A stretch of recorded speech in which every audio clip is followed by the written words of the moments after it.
It's been a little while since I've been on here just to talk. I posted a couple of clips, but I have been absolutely going mad planning the end of this massive D&D campaign I was running. And something had to go. And so social media posting was the thing that got put on the chopping block because I did not have enough spell slots to do everything all at one time. It happens. I've been running this D&D game for 8 years. To put that 8 years in perspective, we kind of ran about once a month usually, but October to the end of the year, we usually went on a hiatus because with 9 players, we could not coordinate schedules over holiday times. I never intended to be a DM. I watched a bunch of Critical Role. I had wanted to play when I was a kid.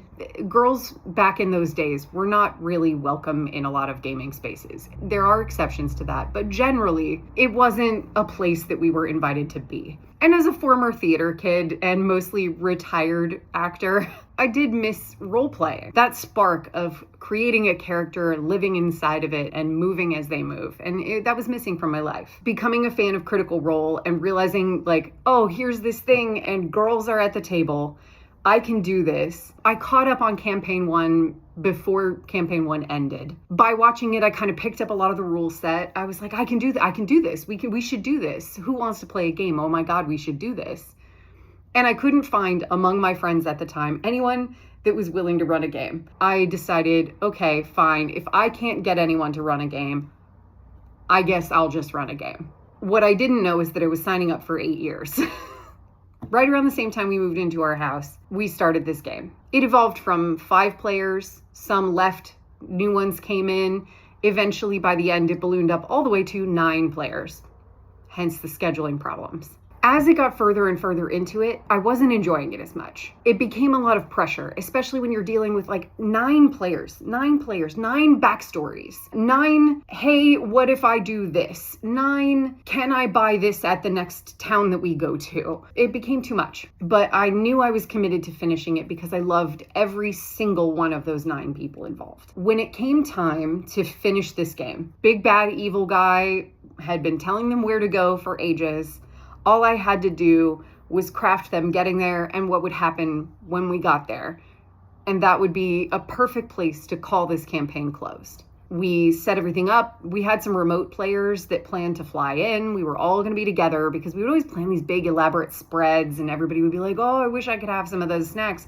Now everybody was together and we could all enjoy feasting together and role-playing together and partying and having a good time and defeating the bad guy that they've been chasing after since, I don't know, probably like maybe 10 episodes in. It was really early on. You really want to piss off your party, give them a bad guy that doesn't look like a bad guy at first who gives them fake healing potions and then tries to kill them. It will make them so angry they will make it their life's mission to screw up his plans without even actually understanding what his plans really were. I'm still not convinced some of my players cared what was actually going on. They only cared about fucking him up. So it comes time to close out this game, and I'm honestly a little burned out. In order to focus on doing this thing, I kind of had to drop a bunch of things because it was costing me so much to fight perfectionism and fight my demand avoidance and fight my insecurities and concerns that it wasn't going to be good enough as the finale of this thing we've been doing for years. I have now built this up in my head to where it's an impossible standard to meet.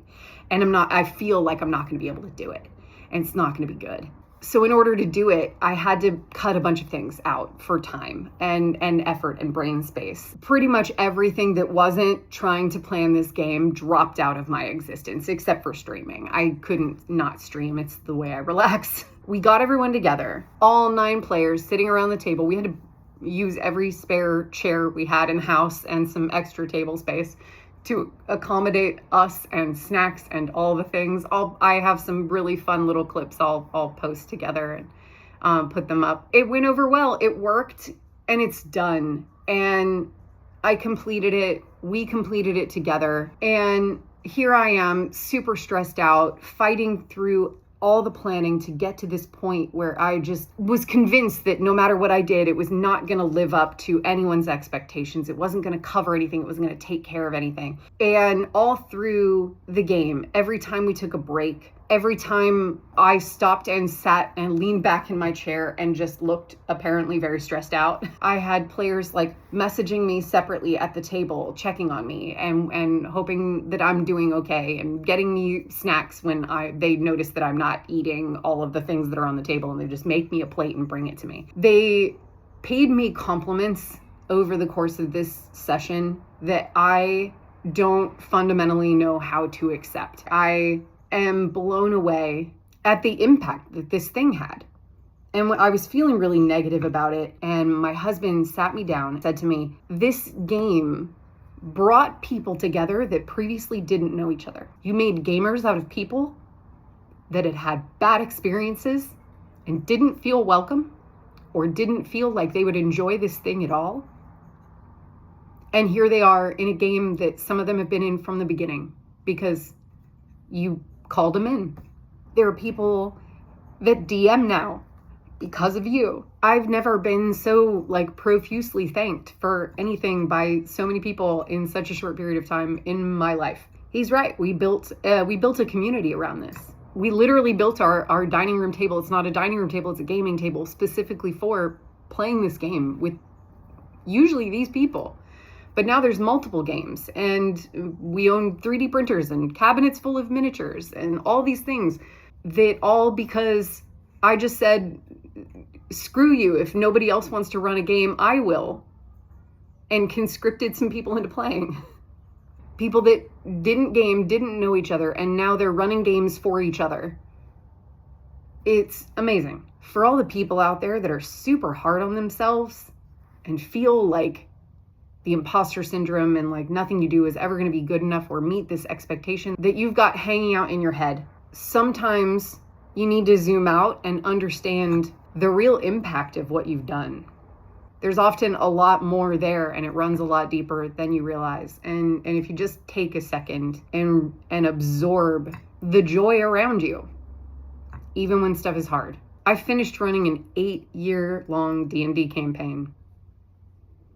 I'm really relieved it's over, but I'm also really proud of what came out of it.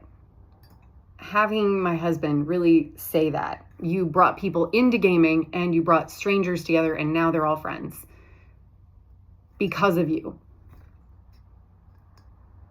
That's all I've ever wanted, is to be a person that makes people feel like they belong. And I had utterly lost sight of it in my own insecurities.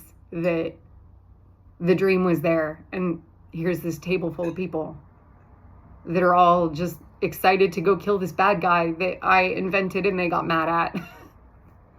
And that's pretty cool. Gaming is pretty fucking awesome, you guys. I love D&D.